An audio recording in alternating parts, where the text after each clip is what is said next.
Welcome to Newsline, your trusted source for global news, bringing clarity to the stories shaping our world. Ukrainian President Volodymyr Zelenskyy reports that over 3,000 North Korean soldiers have been killed or injured in Kursk. In a post on X, Zelenskyy references a report from Ukrainian Commander-in-Chief Oleksandr Syrsky, covering developments in Kursk and along the front lines. Zelenskyy also warns of the risk that North Korea might send additional forces and equipment to support the Russian military. Ukraine's figures exceed estimates from South Korea, where a recent analysis concluded that approximately 1,100 North Korean personnel had been killed or injured in the Russian border region. Earlier estimates suggest that North Korea has so far deployed about 11,000 soldiers in support of Russia's invasion. The latest South Korean assessment also indicates that North Korean leader Kim Jong-un plans to dispatch additional troops and provide so-called suicide drones for use in the conflict. During summits in both Russia and North Korea, Kim and Russian President Vladimir Putin agreed to deepen military cooperation. Western analysts describe Putin's outreach to North Korea as a desperate measure, driven by Russia's urgent need for additional soldiers in the war. The man suspected of killing 5 people by driving into a crowd at a Christmas market in Magdeburg, Germany, has been taken into custody. The suspect, a 50-year-old doctor from Saudi Arabia, has lived in Germany for nearly 2 decades. In 2013, he was fined after threatening to carry out an attack. Following a dispute over the recognition of his exam results, he reportedly called the relevant medical association and issued threats, according to Der Spiegel. While no evidence of actual plans for an attack was found, he was fined €900, equivalent to over 10,000 euros in today's currency. Germany's Interior Minister, Nancy Faeser, along with the heads of domestic and foreign intelligence agencies, is set to be questioned by 2 parliamentary committees on December 30th after opposition parties demanded swift answers. German authorities have confirmed that they received warnings about the man as early as last year, according to Holger Munch, head of the Federal Criminal Police Office. In November 2023, Munch's office received a tip about the man, prompting authorities to initiate appropriate investigative measures. The individual had posted a significant number of online messages, contacted various authorities, made insulting statements, and even issued threats. However, no acts of violence were known to have been committed, Munch told German broadcaster ZDF. He added that the warnings had been vague and lacked actionable specifics. The government has pledged to investigate whether security services could have prevented the attack. The price of fossil gas in Europe is rising sharply as the likelihood of Russian gas supplies to the EU via Ukraine being cut off at the end of the year increases.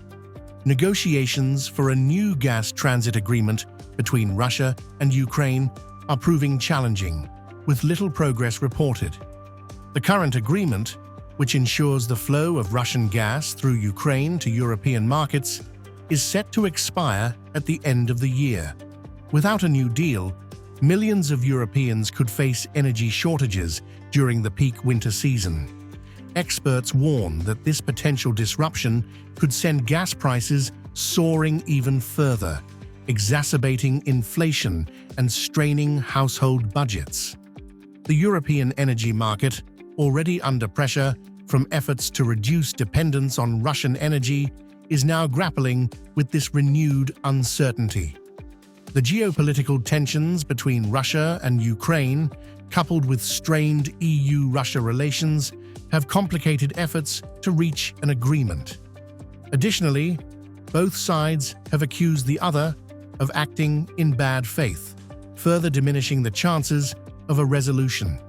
EU leaders have called for contingency plans, urging member states to accelerate investments in alternative energy sources and storage facilities to cushion the impact of a potential supply cutoff. Meanwhile, talks are ongoing, but with the deadline looming, the risk of a prolonged energy crisis remains high. Russian President Vladimir Putin has issued a warning of further destruction in Ukraine as retaliation for a drone attack on the Russian city of Kazan. Russia has accused Ukraine of orchestrating the attack, which reportedly struck a luxury residential building in Kazan, located approximately 1,000 kilometers from the front lines in Ukraine. No fatalities have been reported from the incident. However, Putin vowed a harsh response, stating, "Whoever it is, and however much they try to destroy, they will face many times more destruction themselves and will regret what they are trying to do to our country."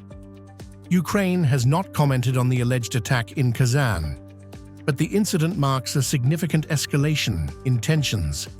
The city, far removed from the war's front lines, represents a new theater of potential conflict and a direct challenge to Russia's ability to secure its interior regions.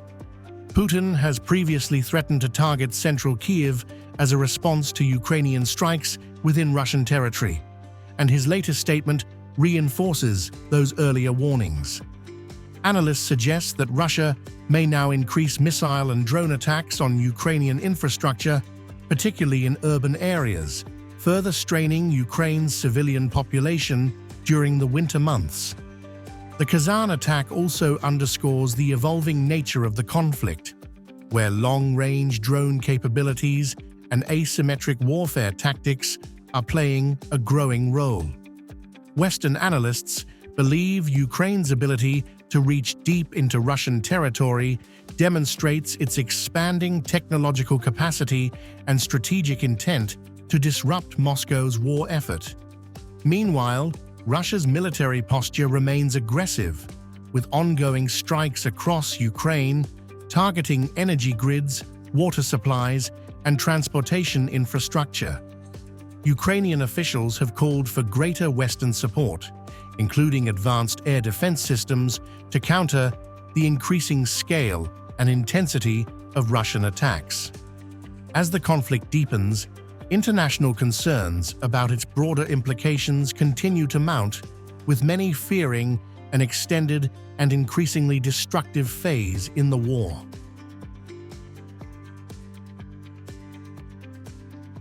Thank you for joining us on Newsline. Stay informed, stay empowered, and we'll see you next time.